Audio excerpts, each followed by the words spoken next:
അമ്പലത്തിൽ പോകാനുള്ളതിൻ്റെ ഒരു തന്ത്രപ്പാടാണ് നിങ്ങൾ കാണുന്നത്. സോ ഒരു ലൈറ്റായിട്ട് സൺസ്ക്രീനും മോയ്സ്ചറൈസറെല്ലാം ഇട്ട് കഴിഞ്ഞപ്പോഴത്തേക്ക് ഏത് കമ്മലിടുമെന്നായിട്ടുള്ള കൺഫ്യൂഷനായി. അതൊന്ന് ഒതുക്കി കഴിഞ്ഞപ്പോൾ മുടി എങ്ങനെ കെട്ടണമെന്നായി. മുടി നനഞ്ഞിരിക്കുമ്പോൾ കാണാനൊരു വൃത്തിയുള്ളതുകൊണ്ട് കുറച്ച് നേരം ഷോ ഇറക്കാമെന്ന് വെച്ച് ക്യാമറേൻ്റെ മുന്നിൽ കിടന്ന് ഓരോന്ന് കാണിച്ചു. പിന്നെ ഇതെങ്ങനെയെങ്കിലും ഒന്ന് കെട്ടണമല്ലോ. ചെന്നം പിന്നെ മുടി വെട്ടിക്കളഞ്ഞേക്കുന്നതുകൊണ്ട് തന്നെ ഒരു രീതിയിൽ മുടി നിൽക്കണ്ടായിരുന്നില്ല. ലാസ്റ്റ് ഞാൻ ഇങ്ങനെ അതങ്ങ് ഉറപ്പിച്ചു.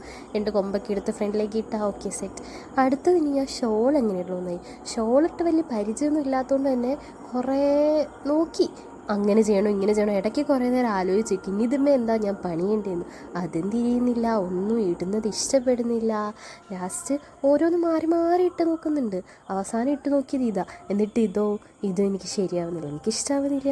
അപ്പോഴോ ഇതും മാറ്റാമെന്ന് വെച്ചാൽ ലാസ്റ്റ് സ്ഥിരം എനിക്കറിയാവുന്ന ആകെ ഒരു സാധനം ഇതാണ്. അപ്പോൾ അതിലേക്ക് അങ്ങ് ഉറപ്പിച്ച് ലാസ്റ്റ് ഓക്കെ സെറ്റ് എന്നൊക്കെ വെച്ച് പിച്ചൊക്കെ ഇട്ട് നോക്കി. ലാസ്റ്റ് പോകാൻ നേരം ഇപ്പം എൻ്റെ കോലിങ്ങനെ, കാരണം നമുക്ക് അമ്പലത്തിൽ പോകാനുണ്ടായിരുന്നു. പിന്നെ എങ്ങനെയൊക്കെയോ ഞാൻ അവിടെ എത്തിയപ്പോഴത്തേക്കും അമ്പലത്തിൽ ഞാനല്ലാണ്ട് വേറെ ആരുമില്ല. അവർ വരാൻ താമസിക്കാൻ പറഞ്ഞപ്പോൾ കുറേ പാടമൊക്കെ ഉണ്ടായി, അതൊക്കെ നോക്കി അവിടെ നടന്നു. പിന്നെ കുറച്ച് ഫോട്ടോസൊക്കെ എടുത്തു. അപ്പോഴത്തേക്ക് അവരെത്തിയപ്പോഴത്തേക്ക് പിന്നെ പൂജയൊക്കെ നടത്തിയിട്ട് പിന്നെ നമ്മളൊരു സമയത്ത് തിരിച്ച് വീട്ടിലേക്ക് അങ്ങ് എത്തി.